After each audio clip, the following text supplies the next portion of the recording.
Bom, olá.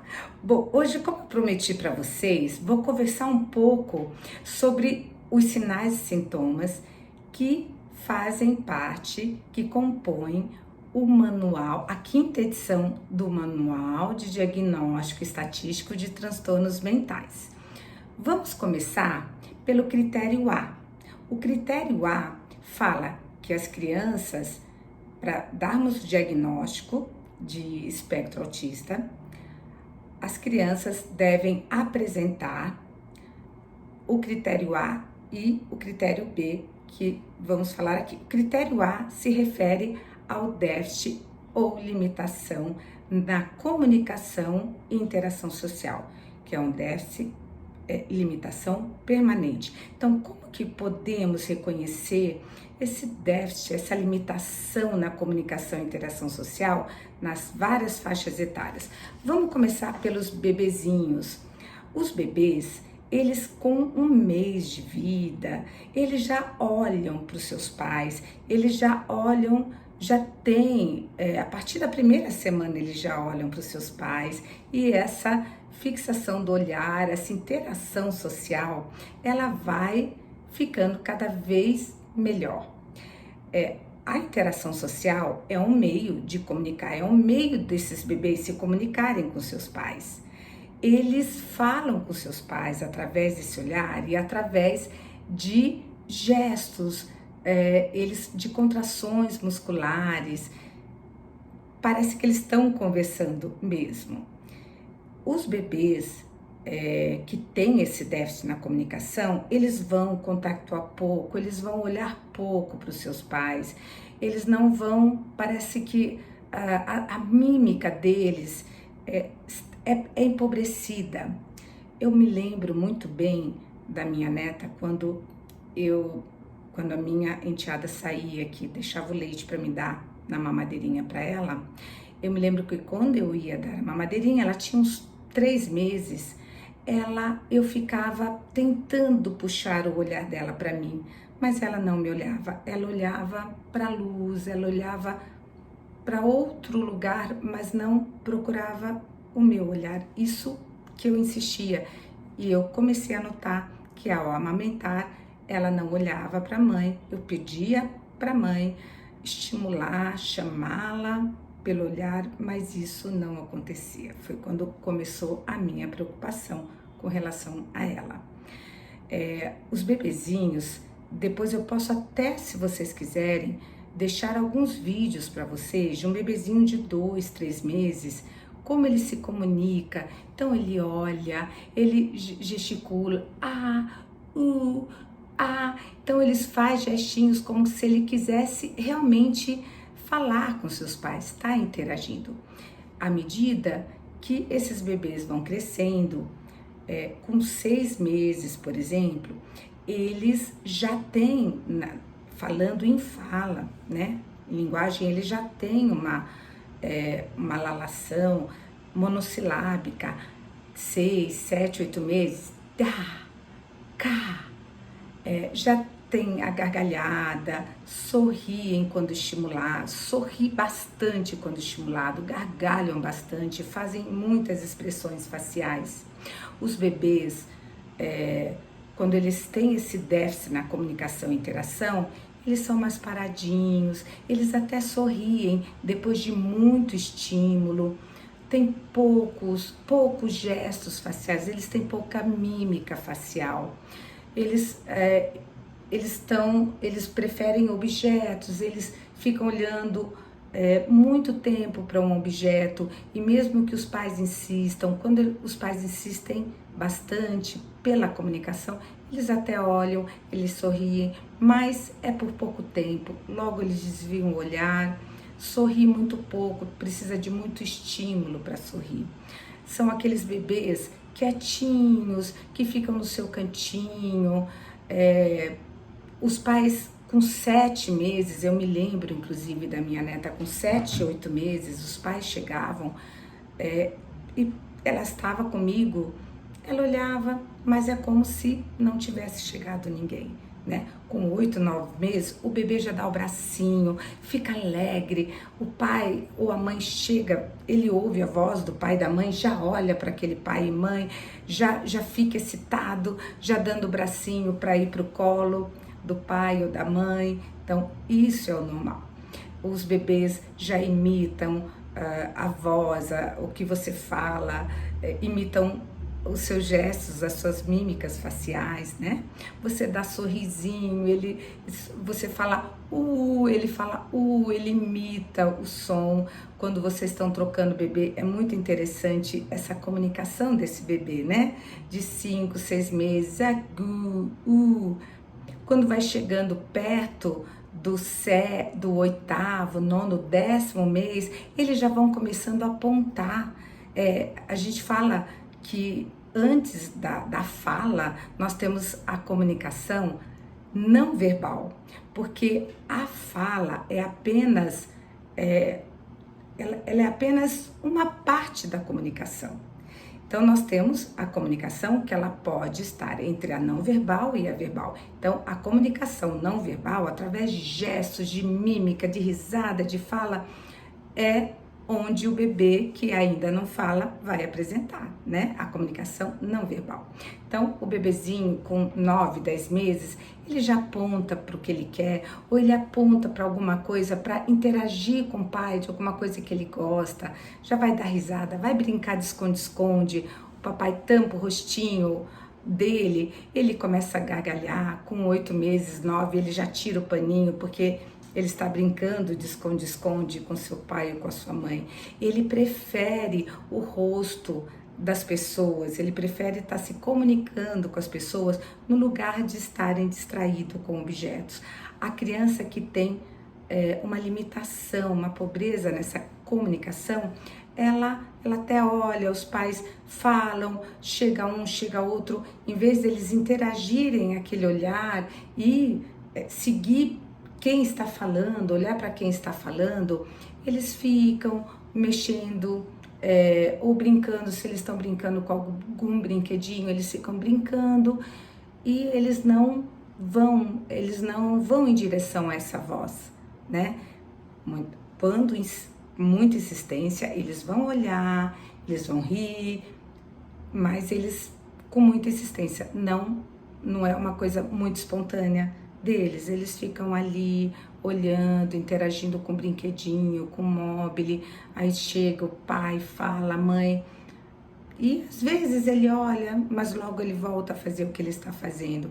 Aquela criança um pouquinho maior que está ali brincando com os seus brinquedinhos, seus objetos, elas fazem tudo.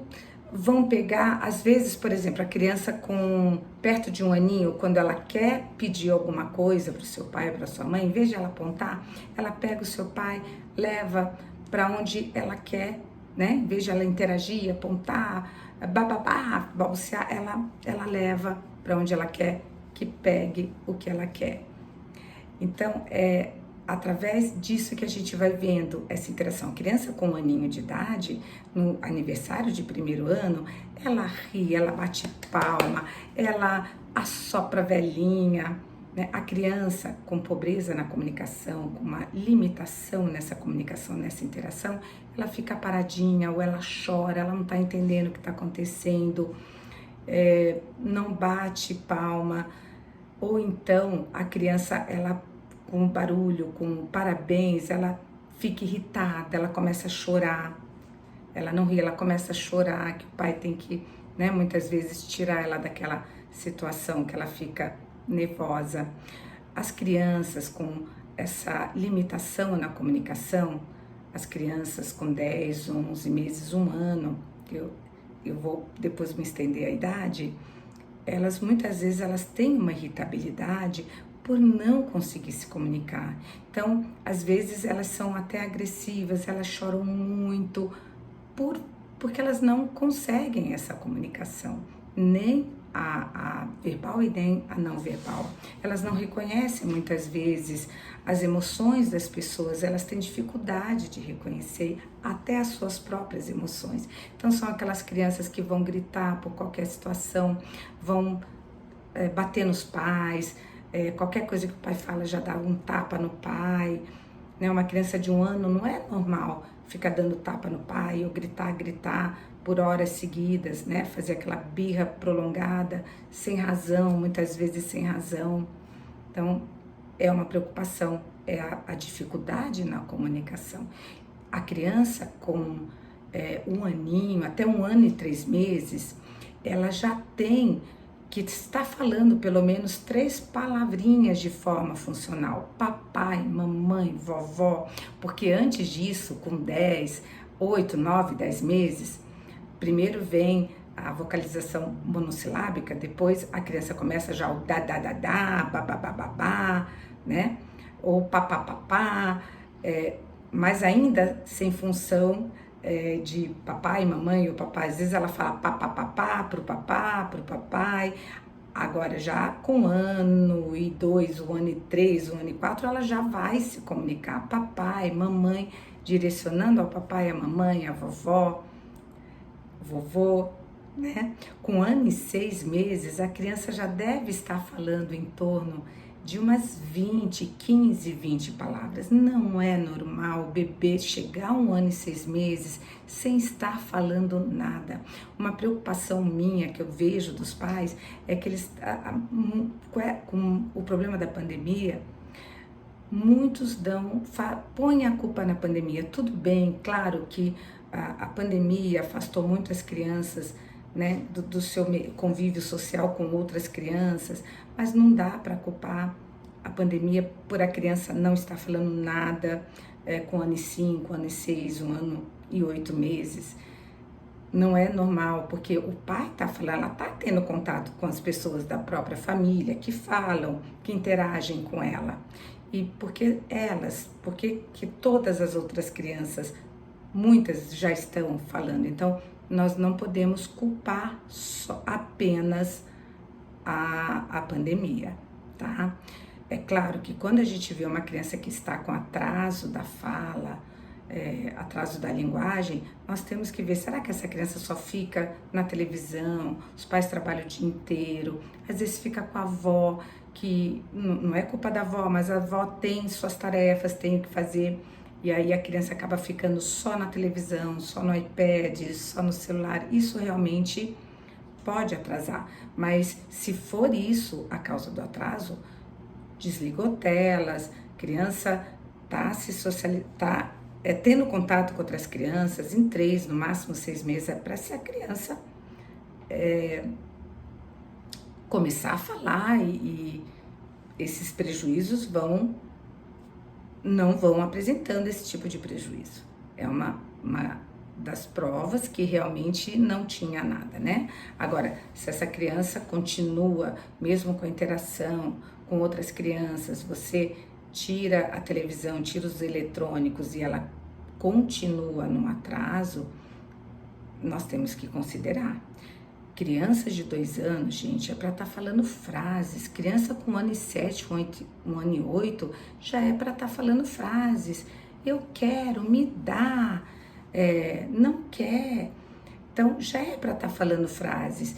E muitas vezes também a criança até já fala aos 2 anos, até fala mais do que deveria, fala frases, mas não tem uma comunicação funcional.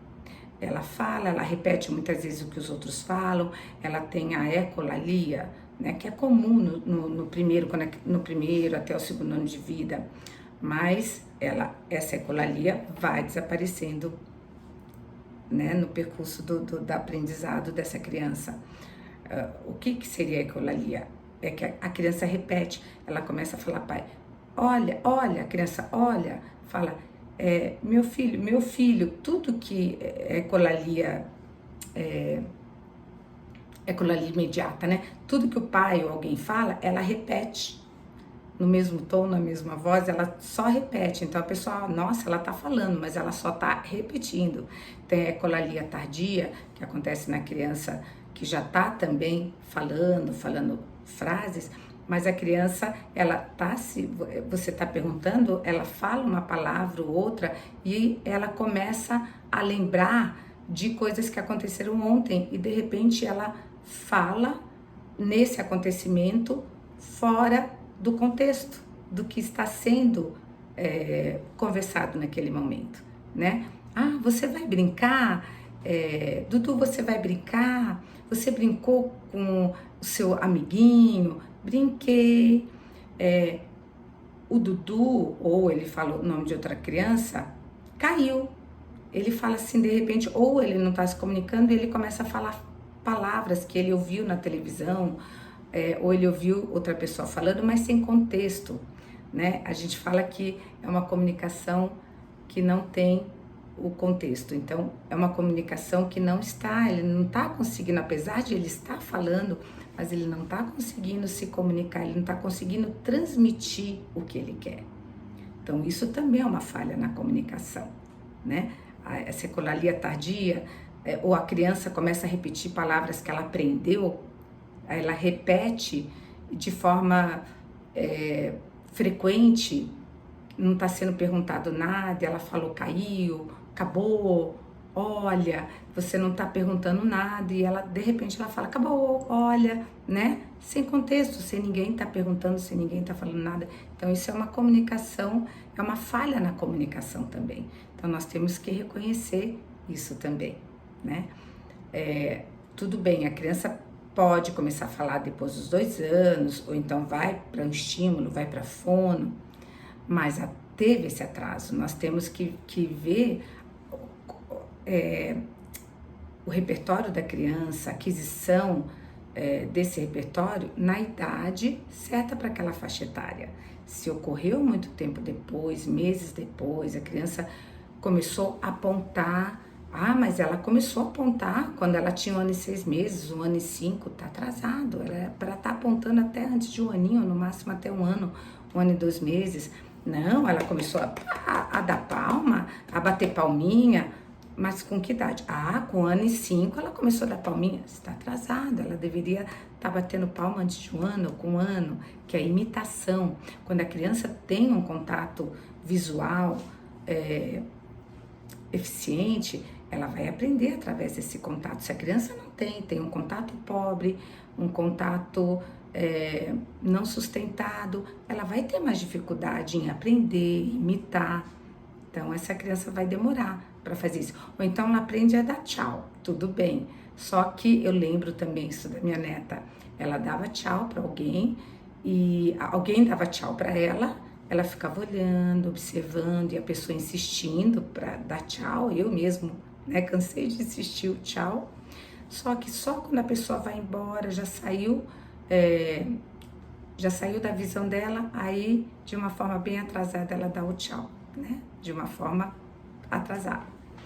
E isso, claro que no início que a criança está aprendendo, isso pode acontecer, mas se isso se mantém, também é uma falha na comunicação. Ou então ela dá tchau para tudo que aparece, dá tchau para a parede, para a janela, também está fora de contexto aquele tchau. Isso também é uma falha na comunicação, né? Tudo que eu estou falando com vocês aqui é falha na comunicação, interação social. E quando a criança não consegue essa comunicação, não consegue expressar seus sentimentos, ela vai ter muito mais birra, ela vai chorar mais, ela vai ser uma criança muito mais irritada, ela vai dar tapa, ela vai ou se autoagredir, bater a cabeça na parede, bater a cabeça no chão, ou agredir outra pessoa, o pai, a mãe, ou o amiguinho. Aquela criança de 2 anos, 2 anos e meio, quando vai no parquinho, ela vai brincar, o pai, não, mas olha, ela tá no meio das crianças, ela gosta de estar no meio das crianças, tudo bem, mas e a interação? Ela tá ali brincando. Me lembro também, né? Minha neta foi um aprendizado para mim, foi por isso, por causa dela que eu comecei a estudar mais sobre o autismo, né? Atualmente estou fazendo a certificação devido a ela, então eu prestei muita atenção em tudo isso. Eu lembro quando eu a levava no parquinho, tinham algumas crianças da mesma faixa etária brincando com baldinho de areia, tem os brinquedinhos e cada um se comunicando, pondo areia no baldinho. Ela gostava de ir, ela ia onde as crianças estavam, pegava de alguém sem pedir, né, uma pazinha e ficava jogando areia no meio das crianças, mas sem a comunicação. Ela não interagia com as crianças, ela só interagia para pegar, ou se alguém pedia com insistência, ela dava, mas olhava, dava e voltava a brincar por conta própria no meio das crianças. Ou então ela ia no escorregador, queria ir no escorregador, aí as crianças vinham, olhavam para ela, davam a mão ou sorriam, é como se não tivesse ninguém ali. Ela não interagia, ela estava perto, às vezes ela até seguia a criança, aí quando a criança ia se comunicar com ela, isso com os 2 aninhos, porque ela estava iniciando a terapia dela, né? Porque com 2 anos e meio, com a terapia, que ela fez a terapia através da ciência ABA, né? Depois eu explico melhor sobre isso para vocês. Aí ela já estava com uma comunicação bem melhor, mais efetiva. Mas ela corria junto com a criança às vezes, mas a criança ia se comunicar, ela olhava, até entregava o brinquedo, sorria, mas saía. Eu vi alguns vídeos dela na escolinha, que a escolinha mandava os vídeos, eu vi os vídeos que ela entrou para a escolinha com 1 ano, justamente porque a gente queria que ela interagisse com outras crianças, e eu lembro dos filminhos, ela ia com a criança, mas logo ela saía, se deslocava e ia brincar sozinha. Então a criança, como eu falei, ela prefere os objetos do que as pessoas, né? Ela acaba se isolando. Aquela criança, por exemplo, um pouco maior, já perto dos seus 3 aninhos, ela tem pobreza na brincadeira, na imaginação, ela tem uma imaginação pobre, né? Ela não sabe inventar as brincadeiras. Então, com isso, ela acaba tendo essa dificuldade na comunicação.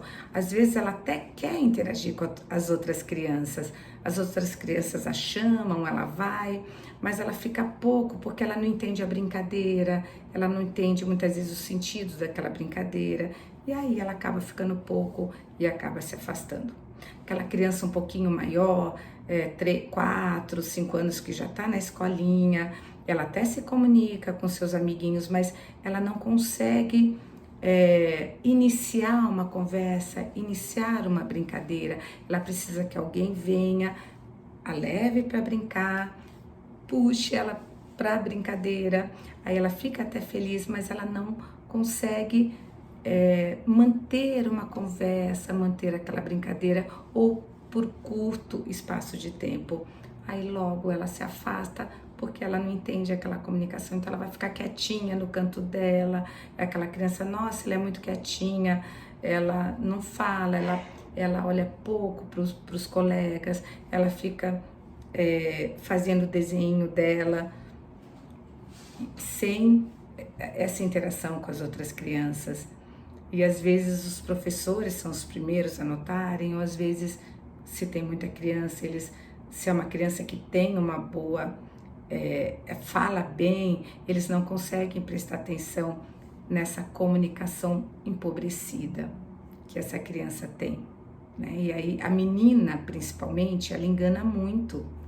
Ela é muito inteligente, ela consegue aprender a se comportar mesmo que ela não está entendendo, conseguindo se comunicar, mas de uma forma ou de outra ela consegue camuflar e ser simpática. Outra coisa que a criança tem também, as crianças maiorzinhas, elas começam a rir.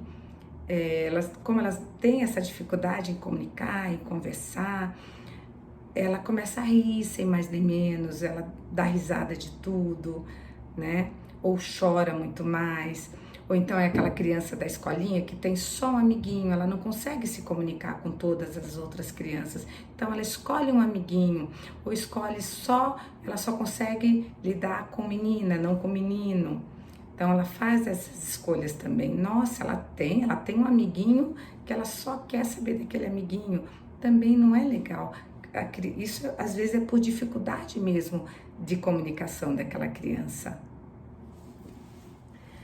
A criança com aninho, ela já consegue dar função às brincadeiras. Ela vai brincar com o carrinho, ela vai vu, vu. A criança já com risco de autismo, ou que já está dentro do espectro, ela vai com carrinho para lá, para cá, ou só brinca com a rodinha. Eles têm muita atração por coisas que rodam, eles gostam de ver o ventilador, ver a máquina de lavar, eles se interessam por coisas brilhantes, brilhos, não compartilham as brincadeiras, aí eles tomam da criança, eles começam a ficar irritados, ou só querem brincar com um brinquedo, eles escolhem um tipo de brinquedo para brincar, não querem variar. Se a mãe coloca um filminho que, né, depois eu converso melhor com vocês, mas as telas até 2 anos atrasam muito a aquisição cognitiva, essa comunicação das crianças, interação, depois a gente conversa sobre isso melhor, mas a criança, ela tá vendo televisão, a mãe começa a chamá-la, né? Lembro da minha neta, Manu, Manu, ela via televisão, estava fixada, muitas vezes vendo alguma coisa que, às vezes a televisão estava ligada, ela não respondia. A criança com 1 ano, 1 ano e meio, 2, você chama, mesmo que ela esteja brincando ou vendo televisão, ela, na segunda chamada no máximo, ela já tem que olhar. Porque os pais muitas vezes falam, não, doutora, ela chama, ela olha quando eu chamo. É que às vezes ela tá tão entretida com alguma coisa que ela não me atende. Mas isso tá errado, ela tem que atender, é o que a gente chama de atenção compartilhada. Muitas vezes aquele bebê tá no colinho da mãe, 7, 8 meses no consultório, o pai fala, ela olha, a mãe fala, ela olha, eu falo, ela olha para mim, né? E a criança, eu percebo que quando tem problema na comunicação, déficit, limitação na comunicação, ela tá ali olhando para alguma coisa, eu falo, o pai fala, ela não responde, ou depois de muita insistência de chamar, né? Raquel, olha para mamãe, Raquel, olha, ela tá ali, aí depois de muita insistência ela olha, depois de chamar umas 8 vezes ela olha. Existem crianças também que já com aninho aprende até, não tem, muitas crianças têm o atraso motor, mas tem crianças que não apresentam esse atraso motor, aí começa a andar cedo. Nossa, começou a engatinhar cedo, andar cedo, mas anda de um lado para o outro, ela não consegue parar para interagir, né? Como ela tem dificuldade na interação, ela corre, ela sobe, ela anda como se ninguém estivesse lá, né?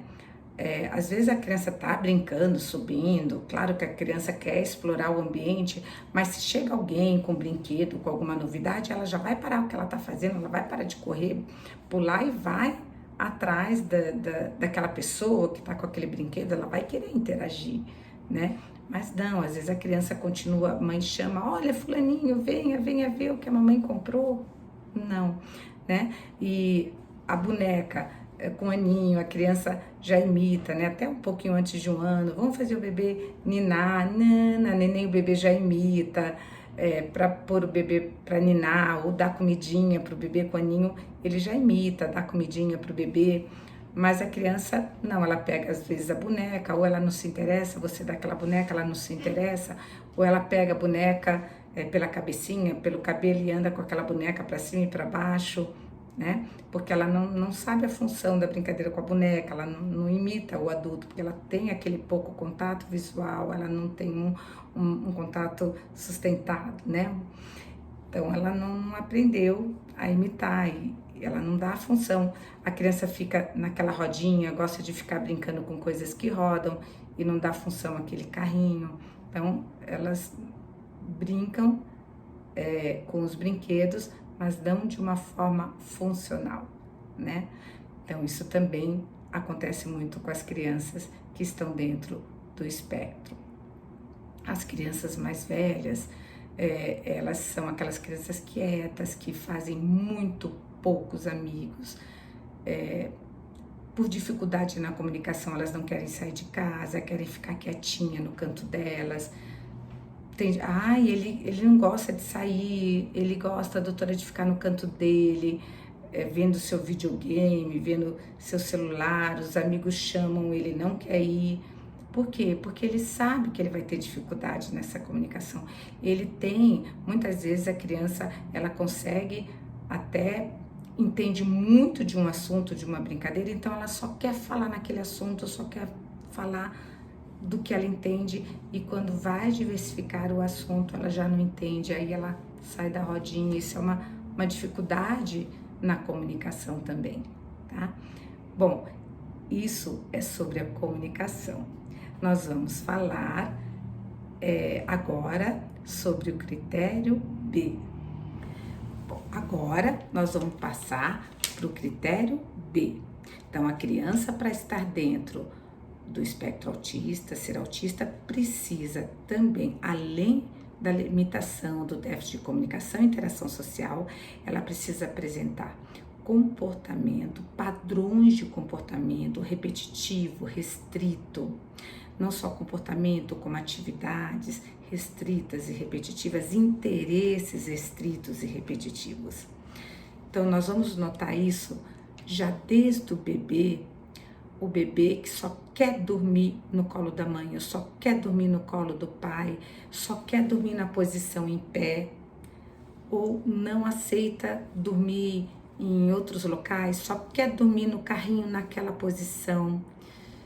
A criança maior que só gosta de brincar com determinado brinquedo, não gosta de variar, ou no máximo 2, e se só quer ler um tipo de livro, um tipo de história.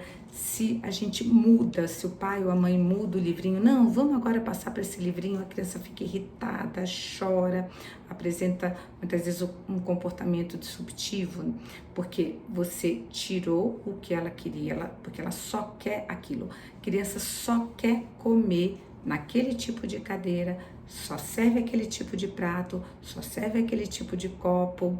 São padrões rígidos de comportamento. A criança não consegue dividir brinquedos, né? Ela só quer aquele brinquedo e ai de alguém que tira aquele brinquedo dela. Ela vai gritar, vai berrar, vai fazer o que a gente chama de uma birra prolongada.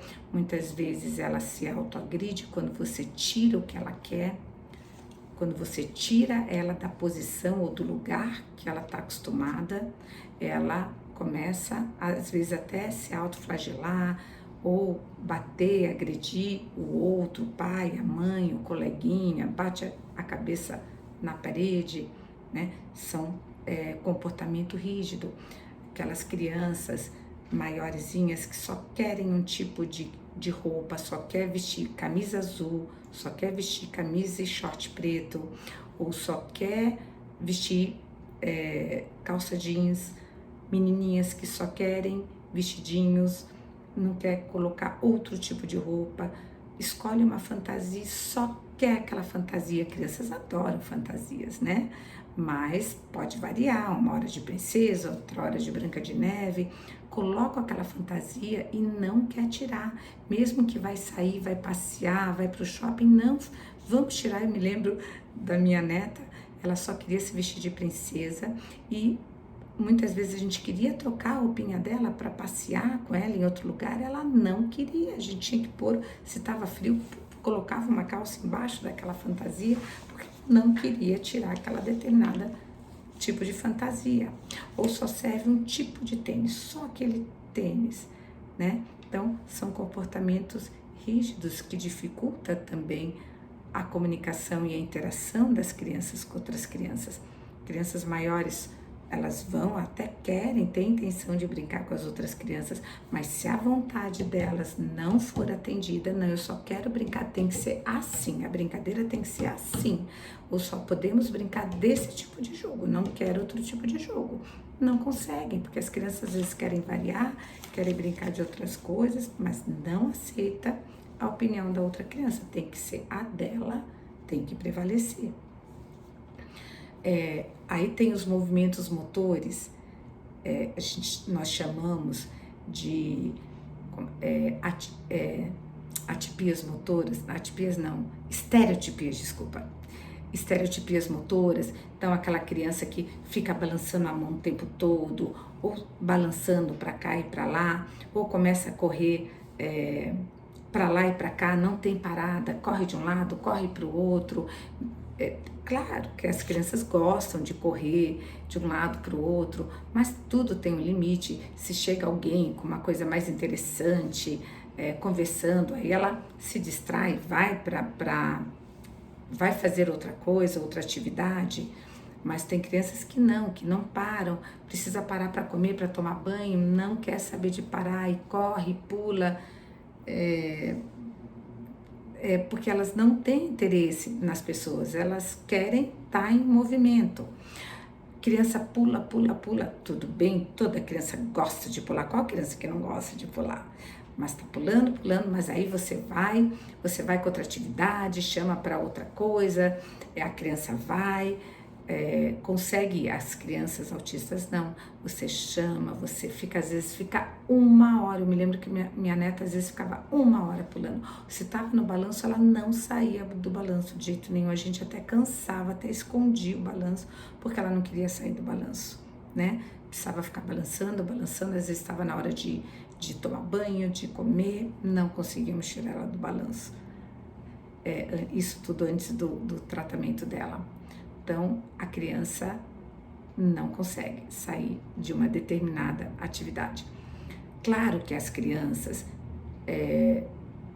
elas apresentam estereotipias motoras, não quer dizer que ela tenha autismo. Precisa, como eu falei para vocês, precisa ter o déficit na comunicação, precisa ter, ser prematuro desde criança, ter aquela deficiência na comunicação, tem que ter outras coisas para falarmos que a criança está dentro do espectro. Muitas vezes a criança muito ansiosa, até 2 anos e meio, até 3, ela pode ter estereotipias motoras, movimentar a mãozinha, balançar quando está muito ansiosa. Então, não significa que ela balançar a mãozinha, se balançar quer dizer que ela tem a estereotipia, mas aquilo se mantém depois dos 2 anos e meio, 3 anos, junto com os outros sinais e sintomas. Nós temos que ter, então, por isso que nós estamos falando dos critérios do DSM-5, né? Para todos falarem a mesma língua. Então, para compor um diagnóstico, precisa ter esses critérios que eu estou conversando com vocês. Estou dando, então, exemplos disso, né? Muitas vezes a estereotipia, em vez da estereotipia motora, tem estereotipia vocal, aquela criança que tem dificuldade de se comunicar, tem um atraso na fala. Então, ela, 10 meses, 11 meses, em vez de ela ela vocalizar os fonemas, ela repete sempre uma vogal, por exemplo, ou i, fica o tempo todo falando, vocalizando só i, isso é um tipo de estereotipia vocal. Para dar exemplo, nada melhor do que, como é que fala? Imitarmos, né? Para vocês entenderem melhor. Fica até engraçado, mas eu acho legal a gente imitar para vocês compreenderem melhor, né? A criança, né? Tem até uma história engraçada que eu tenho um irmão agora ele está com 68 anos, que ele é autista, ele tem autismo e tem deficiência intelectual moderada também, porque muita criança no espectro com grau de suporte 1, ela é muito inteligente, elas não têm deficiência intelectual, só que meu irmão sim. E eu me lembro que ele tinha essa estereotipia motora de ficar balançando de um lado para o outro. Eu tenho uma irmã que é 1 ano e meio mais velha que eu, e nós sentávamos do lado dele e balançávamos com ele. E hoje ele já tem 68 anos, parou com essa estereotipia, e muitas vezes eu e minha irmã, quando estamos distraídas ou nervosas, ansiosas, a gente balança de um lado para o outro sem perceber. Isso só para sair, para a gente rir um pouquinho de algumas coisas, né? Então, o flapping, a criança, então, ela começa a alinhar brinquedos. Ela gosta de alinhar brinquedo ou empilhar brinquedos, né? A gente fala que a criança tem um toquezinho. um toquezinho, todos nós temos um pouco.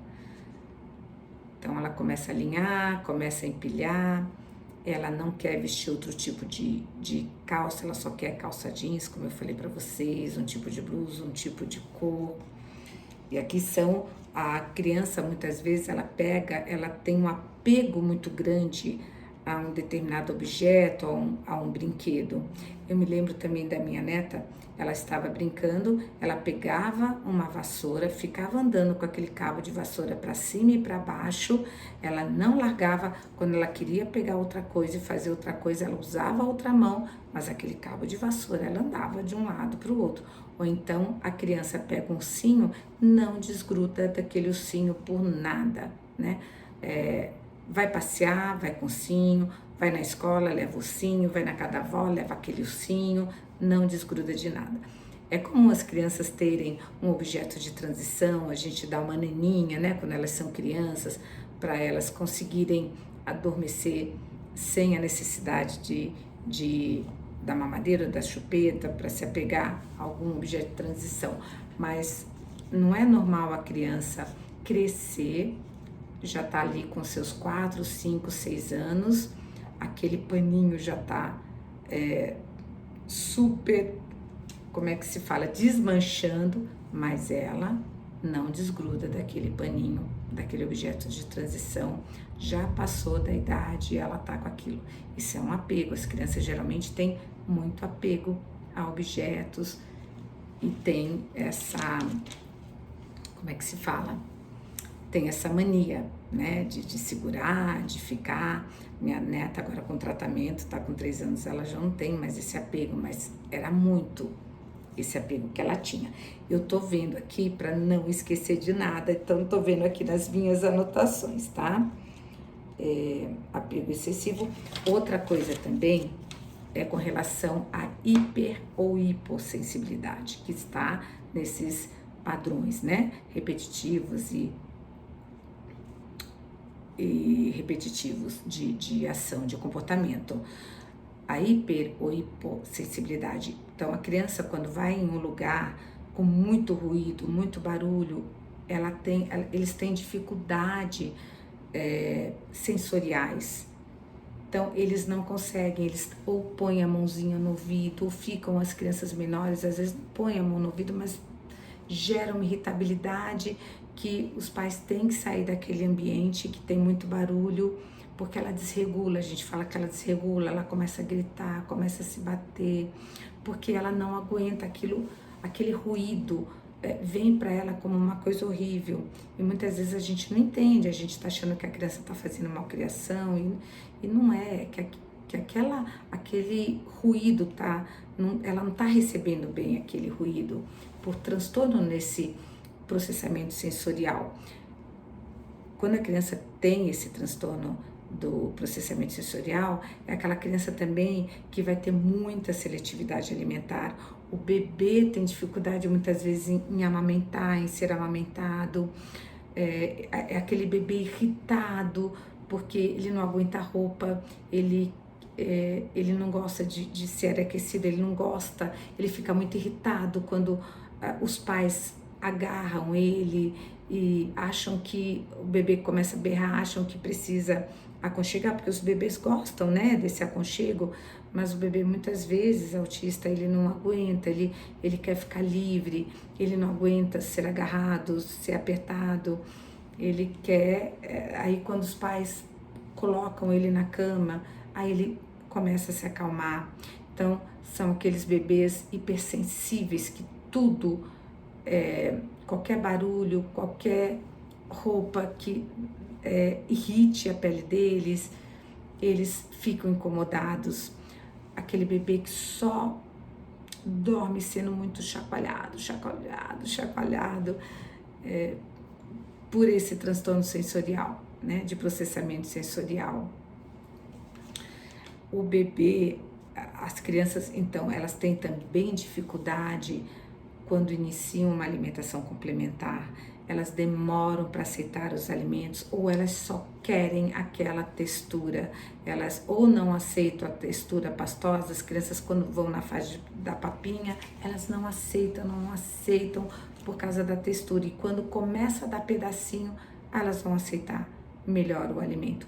Ou o contrário, elas só aceitam o pastoso e quando chega no pedacinho, elas se engasgam, elas vomitam por causa desse transtorno sensorial que elas apresentam. Então, elas têm, então, a seletividade alimentar, muitas vezes, ela vem desse transtorno sensorial.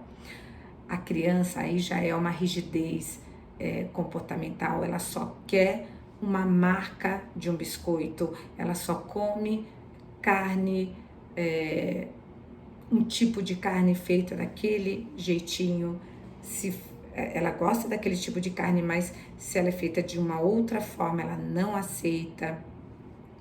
Ela não aceita comer, aí também faz parte da rigidez comportamental. Ela não aceita comer em outro lugar que não seja na sua casa. Então são aquelas crianças que não comem na escola, não comem na casa da avó, tem muito problema, os pais para viajar, muitos problemas para viajar porque não aceita outro tipo de comida, não aceita comer em outro lugar, não aceita dormir no hotel, na cama do hotel, no berço do hotel.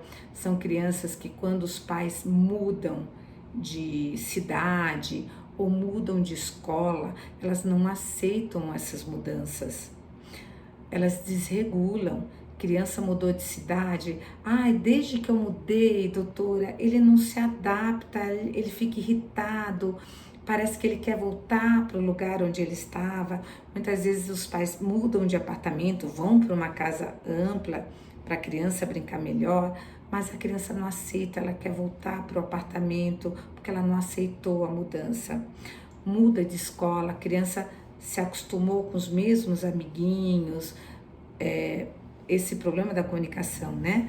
Eles se dão bem, nossa doutora, imagina, ele não tem problema, ele se dá bem com os coleguinhas da escola, mas eles ficam sempre na mesma escolinha, com os mesmos amiguinhos. Então se os pais vão pro hotel ou vão pro aniversário de alguém diferente que não tem as crianças do convívio, as crianças não desgrudam dos pais, elas não conseguem fazer novas amizades. Elas têm muita dificuldade, algumas até vão, mas com muita dificuldade. Se elas são chamadas para aquele local, elas vão, mas logo voltam. Não conseguem interagir com crianças que não são do seu convívio. Ou pelo contrário, como elas têm essa dificuldade na comunicação, na interação e dividir brinquedos, muitas vezes elas conseguem interagir com crianças mais velhas ou com bebezinho, mas elas têm mais dificuldade de interagir com crianças, com seus pares, com crianças da sua faixa etária. Se muda de escola, a criança está no pré-primário, vai para outra escola, porque aquela escola só tem até o pré, não tem o fundamental, né, o ensino básico, primeiro, segundo ano, tem que mudar de escola, a criança não se adapta àquela escola, né? Então, nós temos, isso é comportamento rígido, né? Eu tô dando exemplos aqui de hiper ou hipossensibilidade, ou então a criança tem uma hipossensibilidade. Sabe aquela criança que cai, passa a mão e continua o seu caminho, não chora? Nossa, mas caiu, não chorou? Doutora, cai e não faz nada, se resolve. Ou até queima a mãozinha, deu um chorinho e já passou. Isso é uma hipossensibilidade, né? Não choram. Às vezes eu vejo crianças que, doutora, acho que não é otite, porque teve febre e tudo, mas não chora. Vou ver o ouvidinho abaulado, era para estar chorando de dor. É uma hipossensibilidade à dor. Então eles podem ter ou hipossensibilidade ou hipersensibilidade, né? Qualquer coliquinha vira, ou qualquer dor triplica intensidade, né? As hipersensibilidades. Aquela criança que não consegue tocar no ouvido dela, ou então não consegue lavar o cabelo, aquilo gera uma angústia para ela. Cortar o cabelo é uma angústia, cortar a unha, nossa, é uma angústia. aquilo não cai bem por esse transtorno sensorial. Olho, às vezes você não pode tocar no olho da criança, por ela ser hipersensível, ela não consegue que toquem, ela desregula, porque aquilo para ela é muito ruim. É muito ruim, gente, ter transtorno sensorial. A criança sofre muito com isso, tem adultos que têm. Não quer dizer que toda criança que tem transtorno sensorial está dentro do espectro. Nós podemos ter crianças que têm transtorno sensorial, assim como adultos, e não têm todos os parâmetros para constituir um transtorno, né? Para estar dentro do transtorno. Então, eu estou falando para vocês aqui um conjunto de sinais e sintomas e tem que estar dentro dos critérios para nós falarmos que aquela criança, ela tem essa hipersensibilidade, esse transtorno sensorial, mas ela tem também problema na comunicação, né? Muitas vezes ela se comunica bem com seus amiguinhos atualmente, mas saiu dali, ela não consegue fazer novas amizades, ela não consegue interagir com crianças que ela não conhece. Então, é muito importante a gente estar vendo tudo isso, né? As crianças, elas não conseguem, muitas vezes, o toque. A gente agarra, elas até abraçam, mas elas abraçam de ladinho, ou elas ficam, como é que se fala? Elas ficam contidas, elas não conseguem o abraço, o contato, né? Elas não gostam de ser massageadas, elas ficam irritadas. Nem todas, tá? Tem criança que gosta do abraço. Muitas vezes falam, a criança, ela, como é que se fala?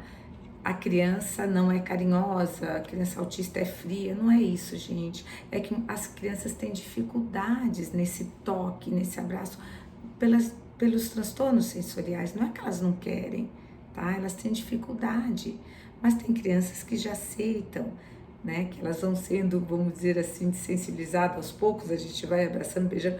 A minha neta, ela fugia de mim, de tanto que eu queria agarrá-la, né? Nossa, eu ficava tão triste, ela fugia de mim, hoje em dia não mais. Mas ela fugia de mim porque eu queria agarrar ela, beijar. As crianças não conseguem ser beijadas, elas limpam um beijo. Muita criança limpa beijo. Como eu falei, gente, tem que ter um conjunto de sinais e sintomas para constituir um transtorno. Elas têm hiperfoco. Muitas crianças têm hiperfoco. Elas gostam só de um tipo de brinquedo, elas só gostam de carro, sabem todos os modelos de carro, né? Isso é hiperlexia, elas sabem muito de um assunto, mas saiu dali, elas já não sabem. Os adolescentes, por exemplo, muitas vezes eles conhecem muito sobre planetas, falam muito bem, sabem mais do que eu, me dão uma aula, né, dos planetas, mas saiu dali, eles já não têm, não diversificam os assuntos. E isso muitas vezes dificulta a comunicação dele com os colegas, porque os colegas gostam de ouvir, mas às vezes enjoam daquilo, querem falar sobre outras coisas e ele não consegue falar sobre outras coisas. Ou aquela criança que você pergunta, dá respostas muito pobres, responde, onde você foi? Fui lá, fui na casa da avó. O que você fez? Ou não lembra, né? Dão respostas muito curtas, não consegue manter um diálogo. E isso é uma falha também na comunicação. Então, acaba tudo se misturando.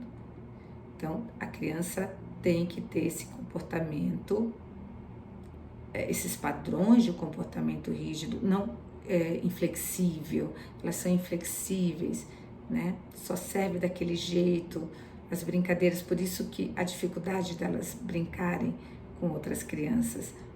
Bom, eu acho que vai faltar alguma coisa, mas eu acho que eu consegui exemplificar muita coisa para vocês e podem deixar dúvidas. Estou aqui para responder a dúvidas de vocês. Deixem nos comentários o que vocês querem perguntar, se o filho de vocês apresenta alguma coisa e por que eu queria muito que vocês entendessem tudo isso. Porque às vezes, para vocês que não conhecem, aquilo é apenas um padrão de normalidade, Ai, a criança sabe todos os modelos. Existem crianças, por exemplo, que com 18 meses sabem todas as letras do alfabeto, números, figuras geométricas, mas não tem uma comunicação efetiva, tem um comportamento restrito, inflexível. Então, nós temos que ver todos esses sinais, sintomas para compor. Estou aqui, perguntem as suas dúvidas e eu estarei respondendo sempre dentro do possível e dentro do meu tempo. Até mais.